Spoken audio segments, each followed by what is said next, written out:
Congolaises, Congolais, mes chers compatriotes, je suis très honoré et très heureux de vous adresser mes chaleureuses félicitations et mes meilleurs vœux à l'occasion de la célébration demain du 60e anniversaire de notre indépendance nationale. Cette occasion qui exprime avec force les sentiments de fierté et de dignité commémore un moment décisif du parcours historique de notre vaillant peuple, de fin de l'occupation et de la naissance de la République du Congo. Je salue avec respect et affection nos anciens combattants. Vos sacrifices immenses, chers anciens combattants, resteront à jamais gravés dans nos cœurs et notre mémoire collective. Puisse votre exemple inspirer notre jeunesse et s'aimer en chaque enfant de notre pays la graine du patriotisme qui nourrit le destin des grandes nations. Mais ce soir, mes pensées vont particulièrement à toutes celles et tous ceux qui souffrent de l'impact de la crise du Covid-19. Je pense aux millions de pères, mères et soutiens de familles menacées de précarité. Je pense surtout à notre diaspora congolaise des USA, si généreuse envers la nation et aujourd'hui éprouvée. Je pense aux nombreuses entreprises et à leurs salariés, tous victimes de cette crise imprévue. Nous avons, en tant que diaspora congolaise des USA, pu faire face à cette maladie, à ce virus de Covid-19. Nous étions devant vos portes pour apporter un minimum de soutien. Aujourd'hui, c'est le 60e anniversaire de notre indépendance.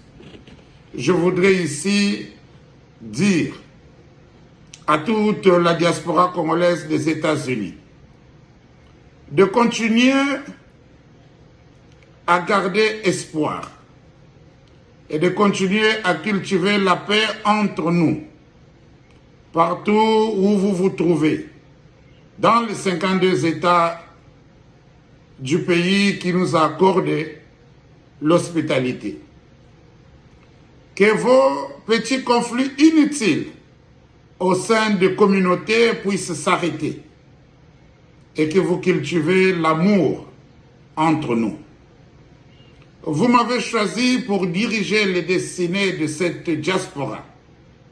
Cette diaspora ne prendra jamais une connotation ethnique, ne prendra jamais une connotation politique.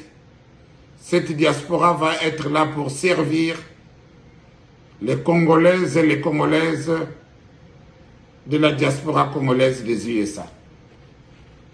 Je vous interpelle en ces jours très capital de notre pays, de vous mettre maintenant au travail la main dans la main, afin que nous puissions, chacun de nous, apporter sa pierre à l'édifice pour le développement de notre très cher beau pays, le Congo.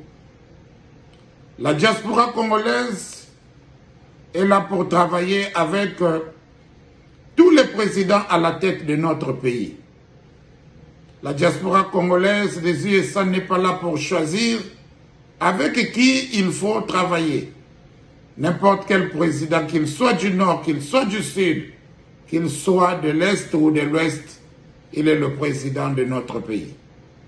Et la diaspora doit travailler pour apporter sa modeste contribution. Nous sommes très loin de notre terre natale.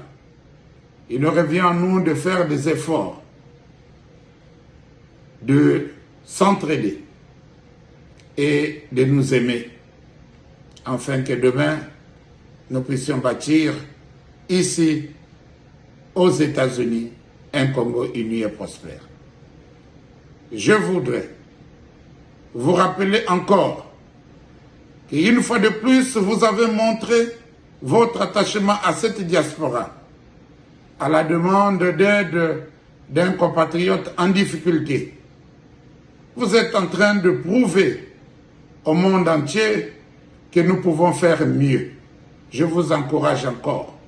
Continuez dans cet élan, car ce qui nous unit est plus fort que ce qui nous divise. Malgré cela, demain samedi 15 août, nous organisons une petite réception en plein air et qui bien sûr respectera les mesures de sécurité contre le Covid-19.